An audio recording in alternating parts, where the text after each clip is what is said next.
மாவட்டம் வந்தவாசி நகர திமுக சார்பில் முன்னாள் முதல்வர் கலைஞர் 6ஆம் ஆண்டு நினைவு நாள் நிகழ்வுகள் நகர திமுக செயலாளர் தயாளன் தலைமையில் நடைபெற்றது.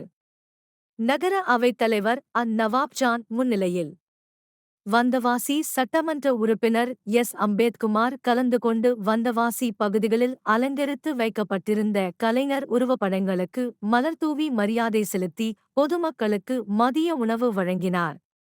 வந்தவாசி மாவட்ட திமுக அலுவலகம், பழைய பேருந்து நிலையம், நகராட்சி அலுவலகம் ஆகிய இடங்களில் அலங்கரித்து வைக்கப்பட்டிருந்த வந்தவாசி சட்டமன்ற உறுப்பினர் அம்பேத்குமார் மலர்தூவி மரியாதை செலுத்தினார். பின்பு பழைய பேருந்து நிலையம் அருகில் பொதுமக்களுக்கு மதிய உணவினை வழங்கினார்.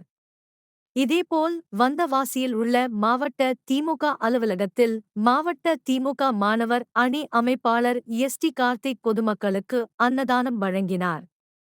இந்த நிகழ்ச்சிகளில் நகரமன்ற தலைவர் ஜலால், நகரமன்ற உறுப்பினர்கள் நாகூர் மீரான், கிஷோர் குமார், மாவட்ட விளையாட்டு மேம்பாட்டு அணி துணை அமைப்பாளர் மதன்குமார், மாவட்ட பிரதிநிதி குடியரசு பி பாபு, இளைஞர் அணி கோமாதா சுரேஷ், கிளை செயலாளர்கள் சாகுல் அமீது, சத்தார் விக்டர், சி சந்திரன், ஆறுமுகம் உள்ளிட்ட திமுகவினர் உடனிருந்தனர்.